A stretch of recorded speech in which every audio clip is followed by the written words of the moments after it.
지난주 본문에서 바울은 우리가 떠난 것은 얼굴이요 마음은 아닙니다 라고 이렇게 이야기를 했습니다. 지금 육체적으로는 떨어 있지만 마음은 언제나 당신들과 함께 있습니다 라는 바울의 그런 마음입니다. 그리고 오늘 본문에서 이 마음을 어떻게 보면 조금 더 잘 표현을 합니다. 1절과 5절에서 바울은 두 번이나 참다 못하여 라고 이렇게 말을 합니다. 바울은 정말 인내심이 강한 사람입니다. 매를 맞아도 다시 일어났던 사람입니다. 감옥에서도 찬송을 했던 사람입니다. 죽음의 위협 앞에서도 복음을 절대 부끄러워하지 않고 복음을 전한 사람이었습니다. 그런데 그런 바울도 견디지 못하는 것이 있었습니다. 그것은 사랑하는 성도들의 그 믿음이 지금 어떤 상태인지 그것을 모르고 기다리는 것, 정말 이거는 바울에게도 정말 견디기 힘든 그런 일이었습니다. 그런데 데살로니가 성도들의 소식을 듣기 위해 데살로니가로 보낸 디모데가 돌아옵니다. 그래서 좋은 소식을 전합니다. 그래서 8절에서 그는 이렇게 고백합니다. 여러분이 주님 안에 굳게 서 있으면 이제 우리가 살아있는 셈이기 때문입니다. 이게 바울의 고백입니다. 여러분들이 믿음 안에서 주님을 굳게 믿고 있다는 소식을 들으니 내가 정말 다시 사는 것 같습니다. 이제 내가 살아있는 것 같습니다라는 고백입니다.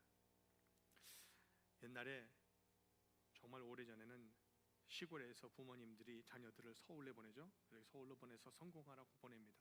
그때는 뭐 휴대폰도 없고 전화도 잘 안 되니까 연락을 하기가 힘들죠. 근데 기다리다가 몇 개월이고 시간이 지났는데 연락이 안 되면은 부모님들이 어떻게 하죠? 거기 있는 한 젊은 사람을 돈을 줘서 보냅니다. 서울로 보내서 좀 알아봐 달라고. 어떻게 하지? 그래서 돌아와서 아유 잘 있어요, 잘해요. 그러면은 어른들이 뭐라 그러죠? 아유 이제 살겠네. 아이고 이제 살았어. 이렇게 이야기를 합니다. 내 자식이 잘 살고 있다라는 그 소식이 부모를 살게 한다는 것입니다. 이게 바울의 마음입니다. 이제 살겠네. 그런데 오늘 본문을 보게 되면 바울이 가장 알고 싶어 했던 것은 단순히 그들이 그냥 건강하게 지내는가, 생활에 별다른 문제가 없는가가 아닙니다. 바울이 정말 알고 싶었던 것은 그들이 믿음 안에서 아직도 굳게 서 있는가, 그들이 환난 속에서도 주님을 붙들고 있는가, 혹시 사탄의 유혹으로 인해 믿음이 무너지지는 않았는가. 오늘 말씀을 보게 되면 믿음이라는 단어가 계속 반복되는 것을 우리가 볼 수가 있습니다.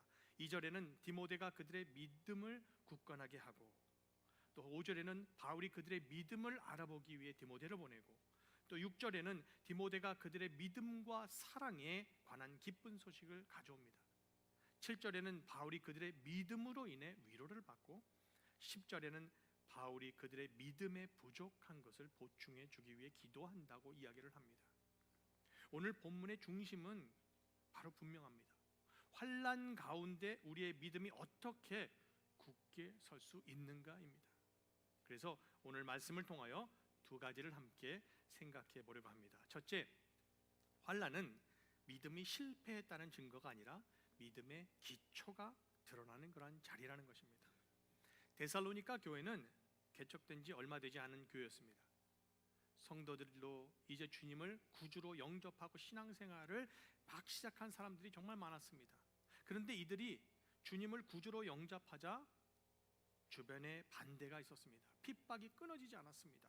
이런 상황에 대해 바울은 여러분들이 예수님을 믿는다고 모든 문제가 사라지지 않을 것이라고 말합니다. 오히려 환난은 계속될 것이라고 이야기합니다. 솔직히 이런 말은 듣고 싶지 않습니다. 우리들은 예수님을 믿으면 모든 문제가 다 해결되기를 원합니다. 환난이 없어지기를 원합니다. 기도하면 탁탁 모든 것이 이루어지기를 원합니다. 그래서 그래야지만 믿는 사람이 힘이 나고 믿을만 하잖아요. 그런데 우리 하나님께서는 언제나 그렇게 문제 없는 삶으로 인도하시진 않는다는 것입니다. 물론 하나님께서 우리를 도와주십니다. 피할 길도 주십니다. 예상하지 못한 방법으로 건져 주시기도 합니다. 하나님께서 닫힌 문을 열어 주시기도 합니다. 불가능해 보이던 일을 가능하게 하실 때가 정말 많습니다. 그러나 성경은 동시에 아주 정직하게 말합니다. 예수님을 믿는 사람에게도 환난이 있을 것이다. 믿음의 길에도 눈물이 있다. 순종하는 길에도 손해와 오해가 있을 수 있다. 기도하는 사람에게도 기다려야 하는 그러한 시간이 있다라고 말합니다. 요한복음 16장 33절에서 예수님은 이렇게 이야기합니다. 내가 이것을 너에게 말한 것은 너희가 내 안에서 평화를 얻게 하려는 것이다. 너희는 세상에서 환난을 당할 것이다. 그러나 용기를 내어라. 내가 세상을 이겼다. 우리가 믿음을 가졌다고 해서 인생의 폭풍이 불지 않는 것은 아닙니다. 오히려 믿음은 폭풍 속에서도 나와 함께 계시는 그 주님을 붙드는 것입니다. 그래서 우리는 인생의 폭풍 속에서도 견딜 수가 있습니다. 왜? 주님이 함께 하시기 때문에. 주님께서 우리의 사정을 아시기 때문에. 마태복음 7장에서 예수님은 두 사람이 각각 집을 지었다고 말씀하십니다. 한 사람은 반석 위에 집을 지었습니다. 또 한 사람은 모래 위에 집을 지었습니다. 그런데 반석 위에 집을 지었다고 해서 언제나 햇빛이 쨍쨍 비치고 비도 오지 않고 바람도 불지 않고 아주 좋은 환경 속에 있는 건 아니었습니다. 두 집 모두에게 똑같이 비가 내렸습니다. 두 집 모두에게 똑같이 홍수가 났습니다. 두 집 모두에게 바람이 불었습니다. 차이는 날씨가 아니었습니다. 차이는 그 집을 떠받치고 있는 기초였다는 것입니다. 반석 위에 지은 집도 폭풍을 만났습니다. 그러나 무너지지 않았습니다. 그러므로 믿음이 있다는 것은 아무런 폭풍도 만나지 않는다는 뜻이 아닙니다. 폭풍이 지나간 뒤에도 주님 안에서 서 있다라는 뜻입니다. 어저께 정말 바람이 너무 많이 불어요. 제가 잠깐 우리 아이들도 아이도 해주면서 운전을 하는데 막 가는데 갑자기 그냥 나뭇가지가 떨어지고 막 그러더라고요. 그렇게 바람이 많이 불어도 뿌리가 깊이 있는 그런 나무들은 흔들릴 수는 있습니다. 그러나 넘어지지 않습니다. 나뭇가지 떨어질 수 있습니다. 그러나 나무 자체는 그대로 있습니다. 오히려 우리가 폭풍을 만날 때 우리의 신앙의 뿌리는 더 깊어집니다. 그런데 사탄이 우리가 폭풍을 만날 때 가만히 있지 않는다는 것입니다. 사탄도 가만히 있지 않습니다. 사탄은 그 환난을 이용해서 우리의 믿음을 흔들려고 합니다. 5절을 보게 되면 이렇게 나와 있습니다. 우리 다 함께 읽을까요? 그러므로 내가 참다 못하여 여러분의 믿음을 알아보려고 그를 보냈습니다. 그것은 유혹하는 자가 여러분을 유혹하여 우리의 수고를 헛되게 하지 못하게 하려는 것이었습니다. 바울은 사탄을 유혹하는 자라고 부릅니다. 사탄은 우리가 처해 있는 그 상황, 그 어려움 자체를 공격하기보다 우리가 그 상황을 어떻게 해석하는지 그 생각을 공격합니다. 예를 들어서 우리가 정말로 어려운 일을 당합니다. 그러면 사탄은 우리에게 속삭입니다. 야, 너 하나님이 너를 정말 사랑하시면은 너 그런 일이 생기면 안 되지 않아? 하나님께서 너를 사랑하는데 어떻게 너는 그런 어려움이 너한테 있지? 라고 공격을 합니다. 말이 안 돼. 하나님이 내 기도를 들으신다면서 너 기도한 지 얼마나 돼서? 너 새벽 기도 맨날 하잖아. 너 금식 기도도 했는데 도대체 기도의 응답은 언제 오는 거야? 너 정직하게 살았잖아. 너는 크리스찬이라고 그래서 네가 정말 정직하게 살았는데 너 맨날 손해만 보대? 신앙생활을 열심히 했는데 너 네 형편이 잘 달라진 거 하나도 있어? 사탄은 아주 교묘하게 공격합니다. 사탄은 우리에게 하나님의 침묵을 하나님의 부재로 해석하게 만듭니다. 응답이 늦어지는 것을 하나님께서 거절했다라고 해석하게 만듭니다. 고난을 버림받았다는 증거로 해석을 하게 합니다. 그러나 성경은 고난 가운데 있는 우리에게 말씀을 합니다. 하나님이 조용히 계신다고 해서, 침묵하신다고 해서 떠나신 것이 아니라는 것입니다. 내가 느끼지 못한다고 해서, 내가 체험하지 못한다고 해서 함께 계시지 않는 것이 아닙니다. 길이 보이지 않는다고 해서 하나님께 길이 없는 것이 아닙니다. 기도의 응답이 늦어진다고 해서 하나님이 나를 잊으신 것도 아닙니다. 요셉을 한번 생각해 보시기 바랍니다. 하나님께서 요셉과 함께 계셨습니다. 요셉을 너무 사랑하셨습니다. 그런데도 요셉은 형들에게 팔렸습니다. 하나님께서 함께 계셨지만 억울한 누명을 계속해서 쓰고 감옥에까지 갇혔습니다. 하나님의 꿈을 받았지만 그 꿈이 이루어지기까지 오랜 시간을 기다려야만 했습니다. 그러나 하나님은 그 모든 시간을 통하여 요셉을 버리지 않으셨습니다. 붙들어 주셨습니다. 세워 주셨습니다. 보이지 않는 곳에서 요셉을 준비시키고 계셨습니다. 한번 다니엘을 생각해 보시기 바랍니다. 다니엘은 하나님께 신실했기 때문에 사자굴에 들어갔습니다. 하나님을 외면하고 하나님을 모른다고 이야기해서 사자굴에 들어간 것이 아닙니다. 신앙이 부족해서 사자굴에 들어간 것이 아니라는 것입니다. 오히려 하나님께 충성을 했기 때문에 그 어려움을 당했습니다. 그런데 하나님은 다니엘이 사자굴에 들어가지 않도록 일하신 것이 아니라 그 사자굴 안에서 다니엘과 함께 계셨습니다. 그 어려움 속에 함께 동행하셨습니다. 우리는 하나님께 사자굴에 들어가지 않게 해주십시오라고 기도합니다. 물론 저는 이 기도도 필요하다고 생각합니다. 일부러 사자굴에 들어갈 필요는 없어요. 그렇죠? 하나님께 기도합니다. 우리 사자굴에 들어가지 않게 해주세요. 그러나 때로는 우리는 이렇게 기도해야 합니다.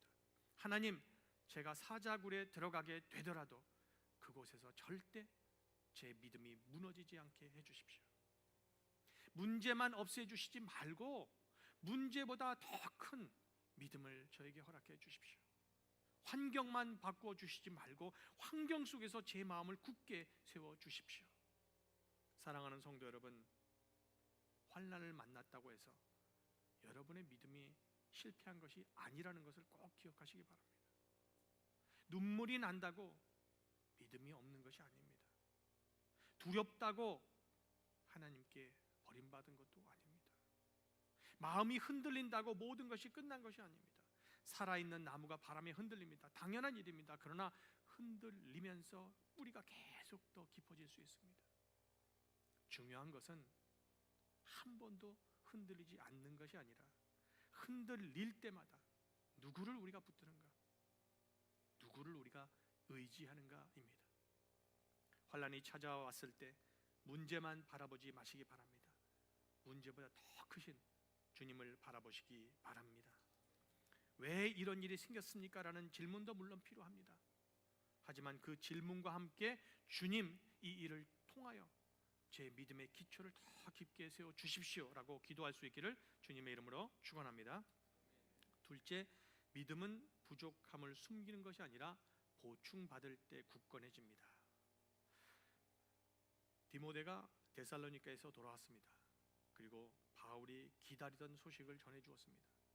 바울이 걱정했던 것과는 달리 데살로니가 성도들은 아주 굳건하게 있었습니다. 무너지지 않았습니다.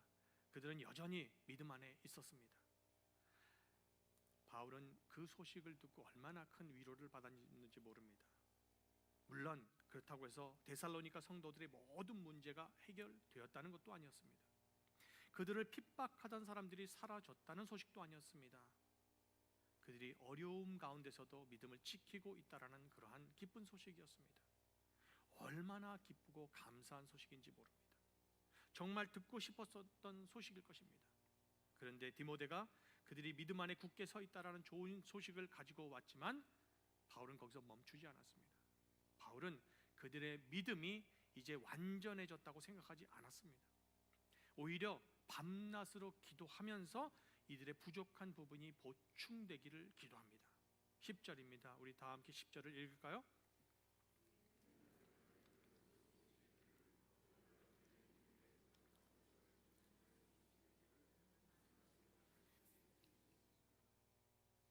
여기에서 보충하다라는 말은 성경에서 찢어진 그물을 깁고 또 고치는 데에서도 사용하는 그런 단어입니다. 어부가 바다에 그물을 던지기 전에 그물이 찢어져 있는지를 확인을 합니다. 아주 꼼꼼하게 확인을 합니다. 겉으로 보면은 그물은 다 아무 문제가 없는 것 같지만 꼼꼼하게 확인하다 보면은 작은 구멍을 발견합니다. 그러면 그걸 꼬맵니다. 작은 구멍을 그대로 두면 잡은 물고기가 그곳으로 빠져나가게 됩니다. 더 오래 사용하면 작은 구멍이 점점 커집니다. 결국 그물 전체가 사용할 수 없게 됩니다. 그렇기 때문에 어부는 그물을 던지기 전에 아주 꼼꼼히 이것을 확인합니다. 우리 신앙도 딱 이렇습니다. 우리도 내면에 찢어진 곳이 있을 수 있습니다. 우리 모두 그렇습니다. 그 틈을 계속 방치해 두면 나도 모르는 사이에 내가 받은 모든 은혜가 새어나갑니다. 정말 은혜는 많이 받았는데, 정말 성경을 읽으면서 감동도 됐는데, 기도하면서 정말 눈물도 나고 찬양하면서 눈물도 나고 정말 너무너무 은혜가 넘쳤는데 이상하게 나의 삶은 건조합니다. 이상하게 내 마음속은 계속해서 허전합니다. 내 마음속에 있는 그 분노는 계속해서 없어지지 않고 있습니다. 내 마음속에는 이상하게 만족함이 없습니다. 그것은 우리의 영적인 상태에, 영적인 그 그물에 찢어진 부분이 있기 때문입니다. 바울은 데살로니가 성도들의 믿음을 그렇게 바라본 것입니다. 여러분에게 믿음이 있습니다. 여러분이 환난 속에서도 잘 견디고 있다라는 소식을 들었습니다. 그러나 아직 보충해야 될 것이 있습니다. 그 부족한 부분을 그대로 내버려 두지 않고 여러분들이 함께 채워가기를 바랍니다라는 말입니다. 이것이 건강한 신앙의 모습입니다.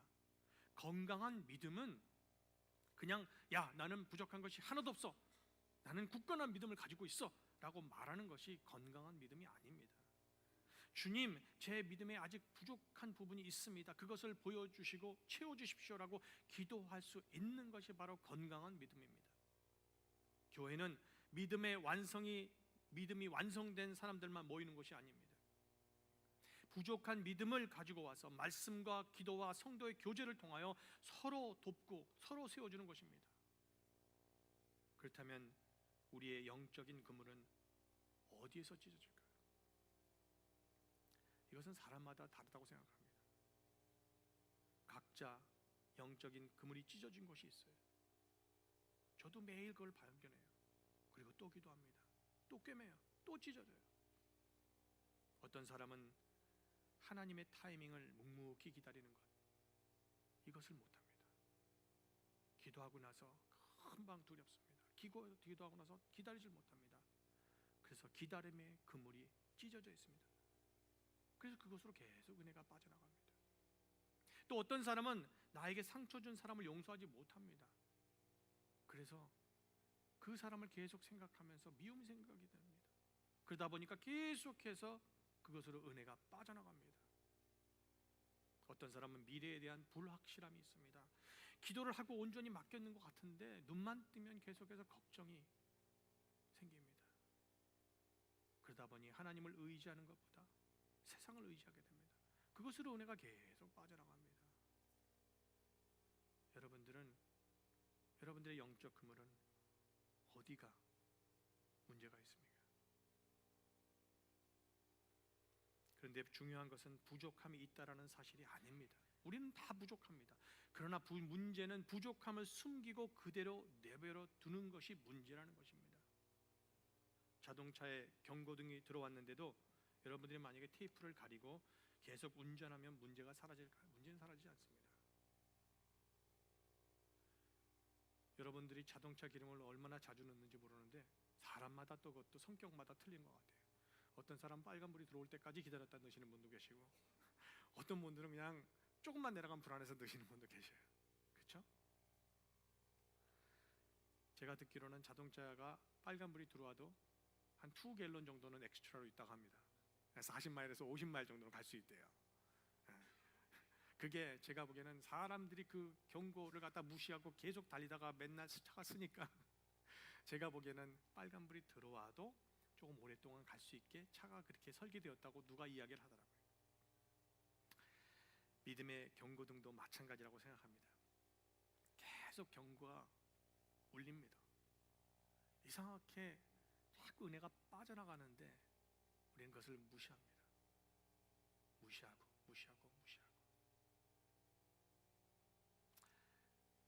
여러분의 영적인 그물은 온전하십니까? 아니면 어디가 찢어져 있습니까? 말씀을 들어도 아무런 감동이 없는 상태까지 오셨습니까? 기도는 그냥 숙제처럼 느끼십니까? 예배가 자꾸 부담스러워지십니까? 그냥 별것도 아닌 일에 갑자기 욱하고 화가 나십니까? 작은 문제에도 마음이 쉽게 무너지시나요? 우리들은 이런 우리의 모습을 창피하게 생각할 필요가 없다고 생각합니다. 우리는 다 부족합니다. 영적인 그물이 찢어질 수 있습니다. 그건 우리의 인간의 모습입니다. 이런 우리의 약해진 찢어진 영적인 모습을 발견해도 나는 맨날 왜 이렇지라고 생각하기보다 주님, 제 믿음의 어느 부분이 약해졌습니까? 저는 이 부분이 자꾸 약합니다. 주님, 자꾸 이 부분이 저는 구멍이 납니다. 주님, 그래서 이 부분으로 저는 은혜가 빠집니다. 주님, 도와주세요. 우리는 이러한 기도를 해야 합니다. 그렇다면 이렇게 찢어진 영적 그물을 우리는 어떻게 꿰매야 할까요? 첫째는 말씀입니다. 로마서 10장 17절은 이렇게 말하고 있습니다. 믿음은 들음에서 생기고 들음은 그리스도를 전하는 말씀에서 비롯된다. 세상의 소리만 계속 들으면 우리는 염려하게 되어 있습니다. 사람들의 평가만 들으면 마음이 흔들립니다. 그렇죠? 솔직히 사람들의 평가를 잘 들여다보면은 한 50%가 좋은 얘기, 50%가 나쁜 얘기 해도 우리들은 50% 좋은 얘기는 기억 안 합니다. 나쁜 얘기만 기억합니다. 그래서 마음이 흔들립니다. 내 감정의 소리만 들으면 두려움이 사실처럼 느껴집니다. 그러나 하나님의 말씀을 우리가 들을 때 우리의 믿음이 다시 세워집니다. 하나님께서 내가 너를 무슨 일이 있어도 떠나지 않을 것이다, 두려워하지 말라, 이 음성을 우리의 마음에 꽉 채울 때 우리는 다시 일어날 수 있습니다. 말씀은 우리 형편이 즉시 달라졌다고 말하지 않습니다. 그러나 형편보다 더 크신 하나님을 다시 볼 수 있게 한다는 것입니다.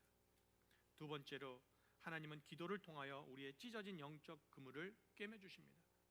기도는 믿음이 강한 사람만 하는 것이 아닙니다. 믿음이 강하기 때문에 기도하는 것이 아닙니다. 믿음이 부족하기 때문에 우리가 기도하는 것입니다. 주님, 제가 이 상황을 견딜 수 있도록 도와주세요. 저는 혼자 할 수 없습니다.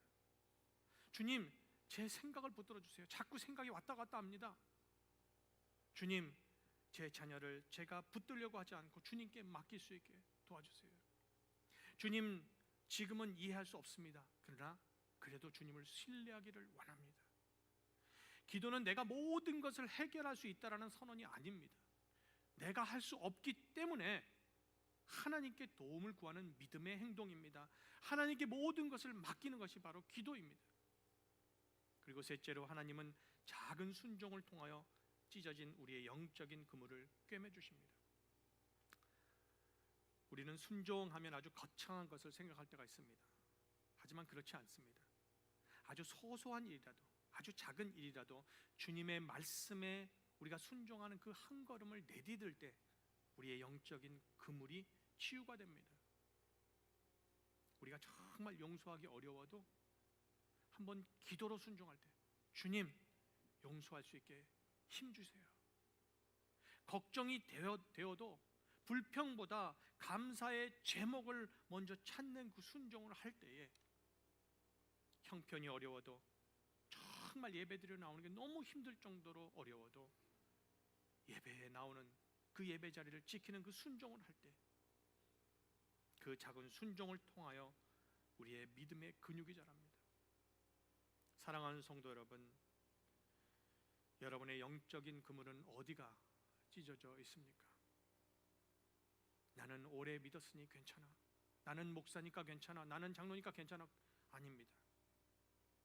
모든 사람은 다 영적인 그물이 찢어집니다. 오래 살다 보면 찢어집니다.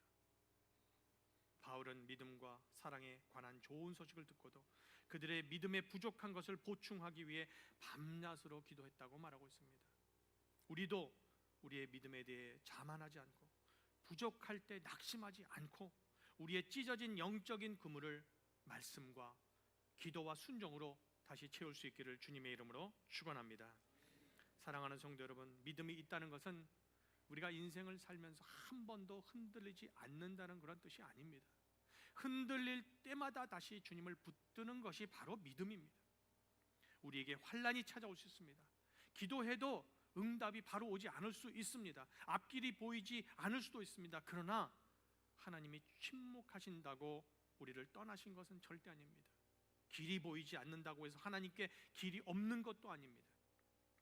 우리의 믿음에는 부족한 부분도 있습니다. 그러나 우리가 주님께 모든 것을 맡기고 나아갈 때 주님께서 채워주십니다. 주님께서 여러분의 흔들리는 마음을 붙드시고 부족한 믿음을 채워주시며 어떤 환난 속에서도 무너지지 않고 끝까지 주님 안에 굳게 서게 해주시기를 주님의 이름으로 축원합니다. 이번 주 결단입니다. 이번 주 결단은 여러분들이 어려운 일이 생길 때마다, 걱정이 생길 때마다 데살로니가 3장 13절을 한번 읽으시고 주님, 제 마음을 굳게 세워주십시오 라고 기도할 수 있기를 바랍니다. 이번 한 주 걱정이 찾아올 때마다 그것을 한번 여러분들이 기도의 신호로 삼기를 바랍니다.